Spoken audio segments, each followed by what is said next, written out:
Morning, friends. Ash here, WAT News, with another update on the election. It's Monday, November the 16th, 2020, and this article caught my eye coming out of the Buffalo Chronicle today. Exclusive: How a Philly mob boss stole the election and why he may flip on Joe Biden, November the 14th. The innermost circles of the American mafia are abuzz. The boss of the Philly mob, Skinny Joey Merlino, is taking a victory strut, hobnobbing around the highest echelons of old-time mafia folk, mostly in Florida, describing what may have been the heist of the century, the 2020 presidential election. The feat is drawing praise from far-flung corners of the Italian-American business community, which sees the thanks of a grateful administration as key to the revival of the community's political influence. Not sure if I agree with that paragraph, but we'll read on. But an associate says that Merlino might just be willing to flip on Joe Biden and the Pennsylvania political operatives who ordered up some 300,000 election ballots marked for Biden. Source alleges that Merlino and a lean team of associates manufactured those ballots at a rate of $10 a ballot, a whopping $3 million for 3 days' work. They were then packaged into nondescript cardboard boxes and dropped off outside the Philadelphia Convention Center.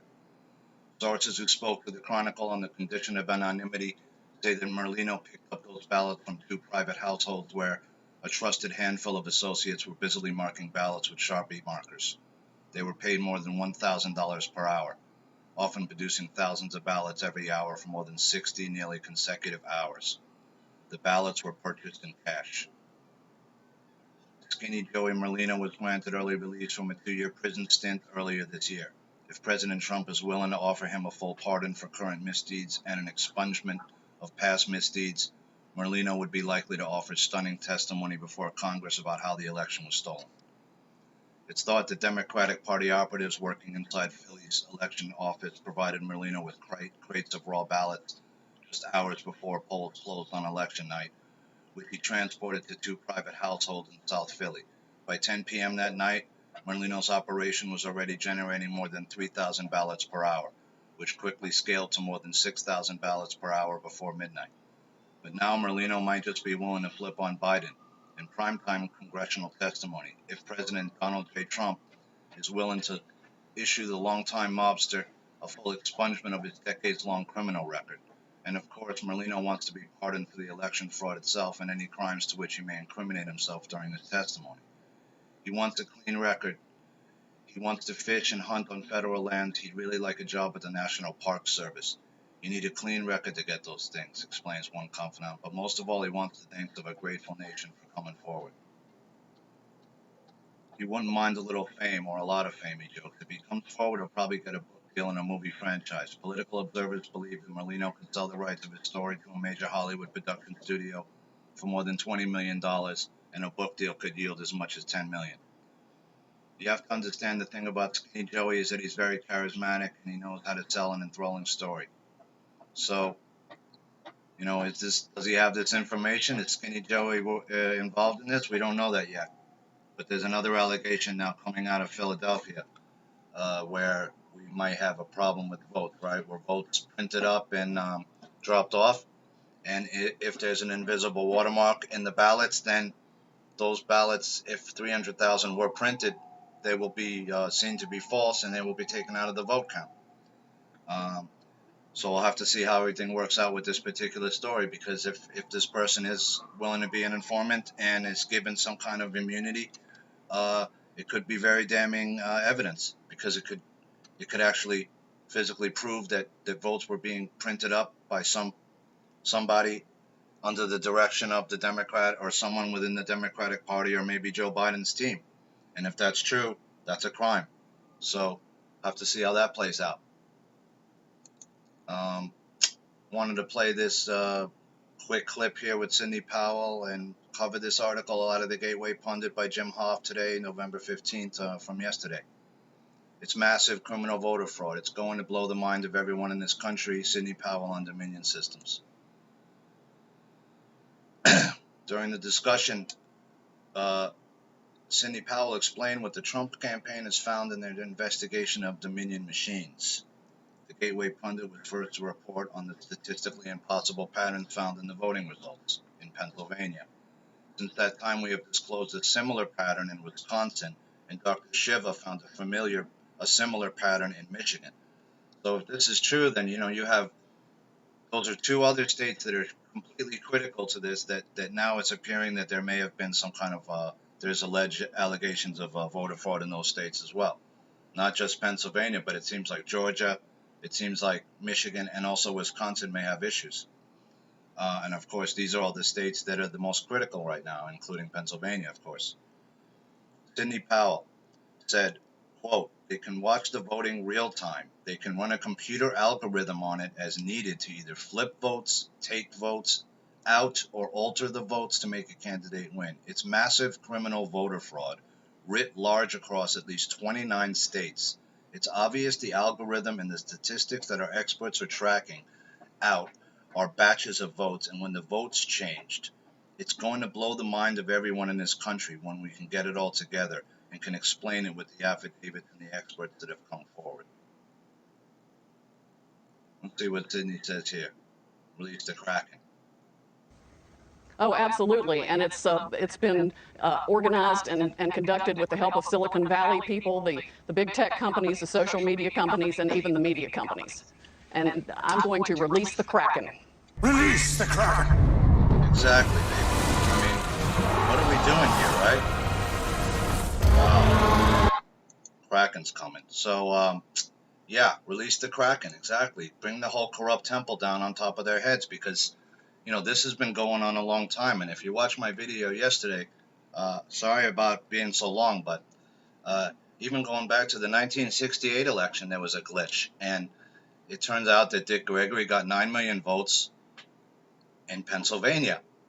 Isn't that funny? Now we're still talking about Pennsylvania today. And there was a glitch in the 68 election where, for a point, it was showing that Dick Gregory, who was an outsider candidate, right, who was not polling very large and not getting a lot of votes, as you would think, as being an outside candidate, he got 9 million votes, it looked like, for a moment in Pennsylvania, which was a glitch.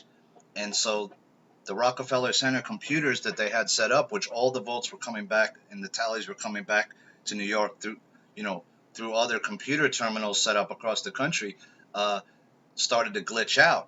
And so there was a half-hour pause in the 1968 election, similar to the pause that we had in this election, which is even longer. I think it was like over an hour, maybe. I don't remember how long the pause was in 2020, but it was at least that long.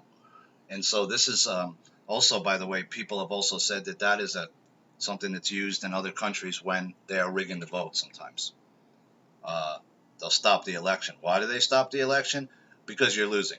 And you need to start getting some votes out there. That's why you maybe give Skinny Joey a call, right? He's got a printing operation nearby, and he could drop off 300,000 ballots to you, allegedly. If that's true, that's enough to swing the election. Easy. And pad it for yourself. Now, the question's going to be, is there corn ink in these ballots? Can they track where all the ballots were? Is there a watermark in the ballots that these guys could not reproduce? Because it's a unique watermark that would be very, very difficult to do. I'm not saying it's impossible to do, but it would be very, very difficult to do, and I don't think they could reproduce the corn ink if that's true. Because if the allegation is true, what Charlie Ward said, and I don't know if it's true, but he said that the ballot paper is only made by one company for all the ballots in this country. So if that's true, then you could put some kind of watermark in it then. Remember, this goes back to 2018 when there was allegations that they rigged that. That was the trial run, a lot of people were saying, for this. So if that's the trial run, and you were watching them, and you were recording what they were doing, and you were watching the scams that went down, and you were checking if they can watch the vote totals in real time, you don't think Trump's people can too? Of course they can. And if we somehow see that there's data that's now being stored out of the country on a server, and that's the Seidel allegation, then that's a whole other ballgame. So this is turning into a spy a spy novel here. Let's see what else George has. Trump attorney Rudy Giuliani claims presidential election will be overturned. Second coronavirus vaccine shows early success. French Catholics protest for end to lockdown en masse. Trump supporters, I saw this last night. Trump supporters rally outside HRC's home in Chappaqua after news that Biden is considering her for ambassador to the UN. There were a bunch of people out there. I saw the video. You can go look it up. Not going to waste time with it, but I thought that was interesting. Warnock decrees of efforts to nationalize Georgia Senate race. Chuck Schumer's name is certainly not on the ballot. Yeah, I mean, I was hearing things like people want to move there and vote for, this. You can't do that. Okay, Hollywood, just stay out of the elections. When talk of unity just means surrender, Obama compares Trump to dictator. There's been a sense he would do anything to stay in power. Kind of funny how there's two stories there, right? They're pushing so hard for him to concede when we haven't even, the electors haven't even voted off on this yet. We haven't even finished yet, so it's obvious what you're doing. I mean, if you want a fair process, then you should ask for every state to get audited and make sure that the vote was clean. There's no new numbers to report. It's funny, though, that DDHQ gave Georgia to Biden, but now Fox didn't. So who knows what's going on with this map. It's the same numbers, 11,000 down. It looks like Nevada's all counted, but for some reason it's still not closed, officially closed, because it says 99% in. But if you look, every county's closed. 100%, 100%, 100%. Everything's closed. So why aren't you officially closed? I don't know. Still not done. In New York, I won't even bother getting into. I mean, it's like a joke at this point. 81%? Okay, you're at the same number? All right. I guess you're just going to count 81%. That'll be that, huh? What about Jersey? You done? 94. Still not done. It's only down 700,000 votes in Jersey. I mean, look at this. And what is he down in New York? 900,000 votes? 900,000 votes. Less than a million votes down. And you only counted, 7 million votes? There's 19 million people in New York. I told you that. So I don't know what's going on. Suspicious. Was talking about the press yesterday. I was thinking about doing a video about all this stuff. But, here's an aggregator, right? Here's Bongino Report, which is an aggregator like Drudge. He made his own aggregator because he got sick of watching Drudge post, Washington Post articles and stuff when they used to post, more interesting stuff. Obama insanely compares Trump to dictators in 60 Minutes interviews. 4 NASA astronauts headed for the space station. And this is a joke already. When are we going to unveil the spacecraft we already have so these guys can actually go somewhere, Here's something on Moderna. Says the vaccine's effective.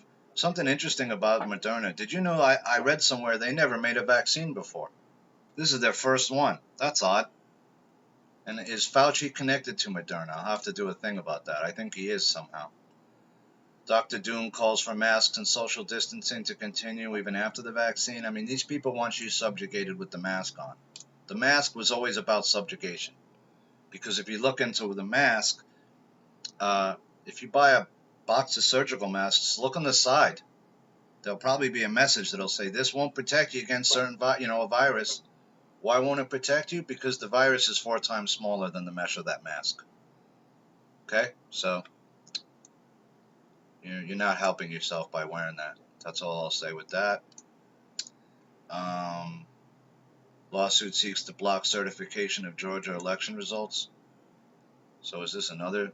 Lynn Wood just lodged a suit. So, this guy's a serious player, man. He's a really good lawyer. He's the one that represented the young man who was slandered by CNN and others, and got that kid a lot of money, man. Changed that kid's life for the better. So, saying that he's actually, he said he filed the lawsuit in federal court to establish that March 6, 2020 consent agreement by the Georgia Secretary of State rendered unlawful the 11-3 Georgia general election. Lynn Wood, defending an attorney known for defending Richard Jewell in a case. I forgot that he defended him. Wow. An Atlanta bombing, lodged a lawsuit in federal court on Friday against Georgia Secretary of State Brad Raffensperger and the 4 other members of the state's election board. The suit signed by an attorney for Wood alleges a conflict between Georgia law and instructions pertaining to the handling of absentee ballots. The instructions were connected to an agreement that involved the Democratic Party of Georgia and other Democratic entities. The suit requests that the court provide relief by blocking the certification of the state's 2020 general election results. Besides seeking to prevent the certification statewide, the suit also includes some alternative suggestions for providing relief regarding the issues raised in the complaint.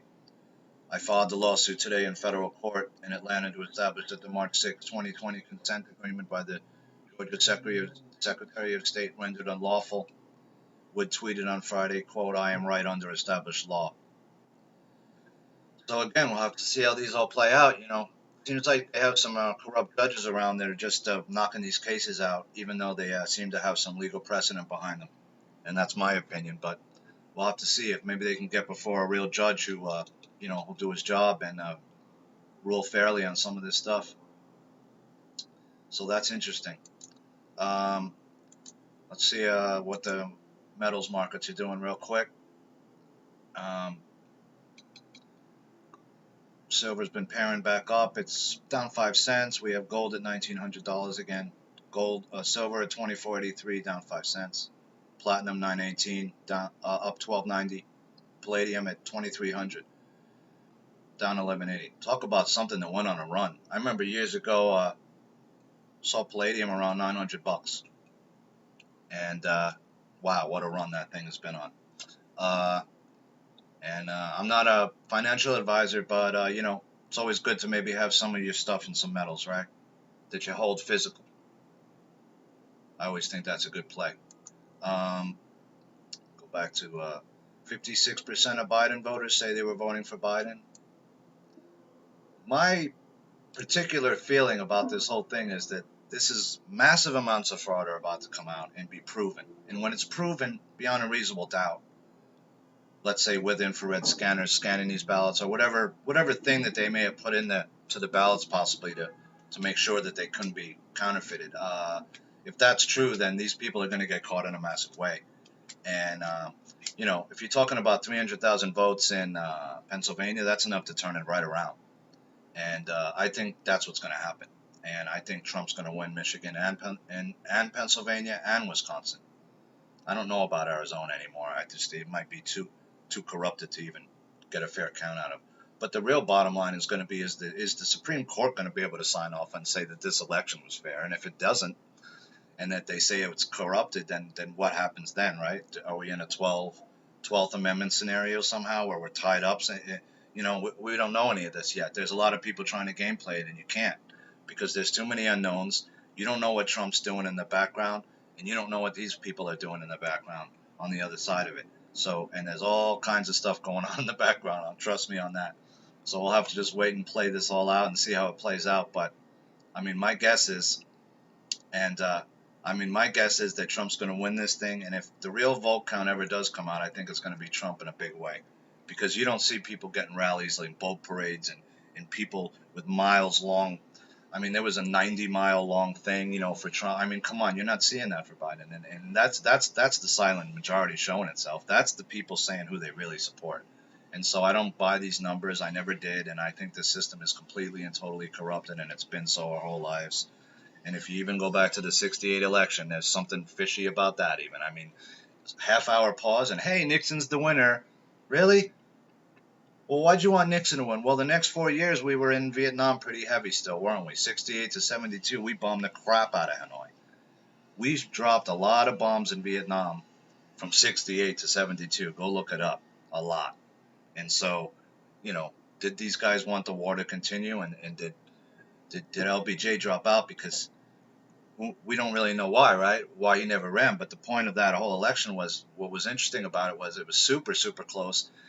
And you had a third candidate that won a few states in the South, and so it really became a super close race because of that, and also because there was a lot of other people running in that race. Like, I think at least 10, or maybe 8 to 10 other people. So it was a huge deal, and you had a third-party candidate that was getting a lot of votes in the South and won, I think, 3 or 4 states, if I remember correctly. And so all of a sudden, this half-hour glitch comes in. It's like 2 o'clock in the morning, and then all of a sudden at the end of the glitch, they're like, yeah, Nixon won. He won Illinois. Okay, it's over. And everyone's just like, all right, well, yeah.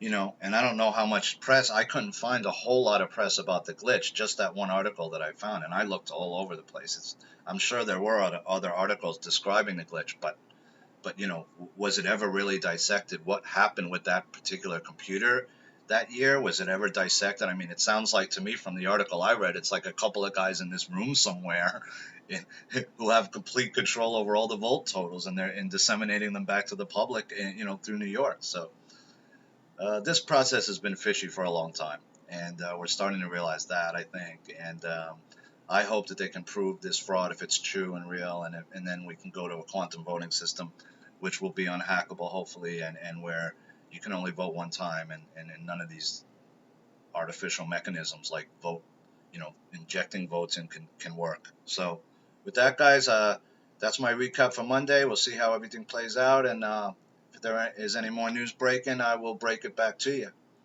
This is Ash at WATN News signing off.